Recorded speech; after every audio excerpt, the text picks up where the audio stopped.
Hey, what's up, everybody? Thank you for checking out this week's episode of Weekly Words. I know it's been a minute since I've put out another Weekly Words, and some of you guys have contacted me looking for it, and I apologize for the delay, but these last couple weeks and month and a half, to be honest, has been extremely difficult for me with Corona, with police brutality and the protests and the posts and the deaths, and with my job, and just all these things combined together. It's just truly been rough, and I've been sitting and thinking about how I want to navigate through this time. And you saw part of that with the previous Weekly Words, push through, praying until something happens, which I do 100% believe is necessary for us to be able to get through this.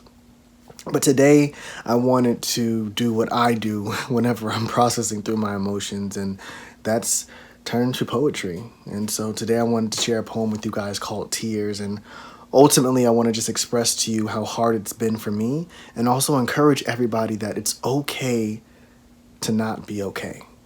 But what's important is that we stay connected, that we continue to communicate, and that we process through those emotions so that we can come out of this stronger and healthier. So I hope you enjoy my poem, Tears.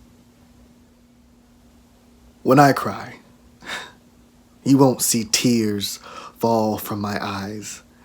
And it's not that my sorrow doesn't exist, it's just merely wearing a disguise. See, when I cry, my pace is a little slower, my words are a little colder, and my body is a little numb.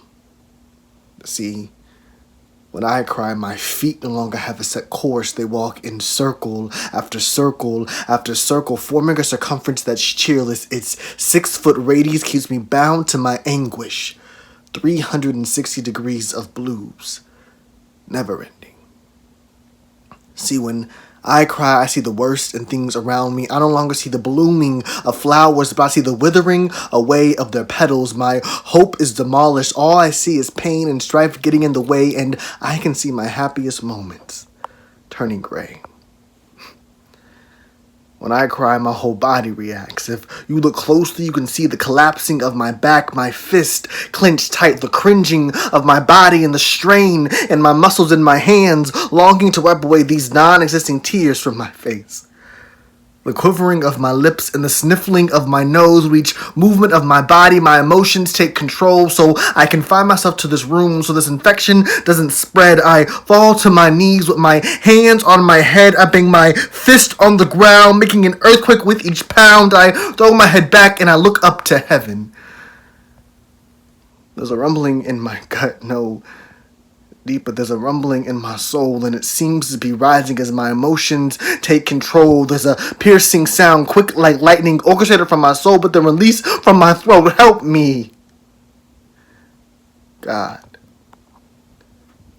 I fall and I lie flat on my back.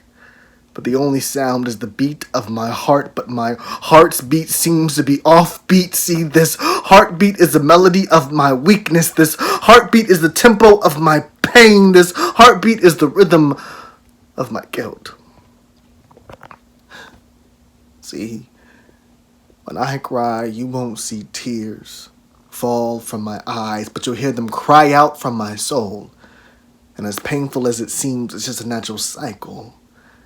See, when I cry, it is the cleansing of my body.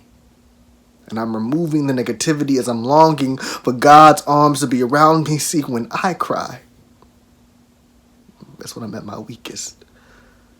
But God says that His grace is sufficient and that His power is made perfect in my weakness. So even when I am weak, I am strong in my heart's beat can find the right beat. See, my heartbeat is a melody of His strength. My heartbeat is the tempo of His grace. My heartbeat is the rhythm of His love.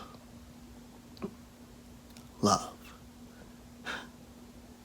So don't be surprised if when I cry, you don't see tears fall from my eyes.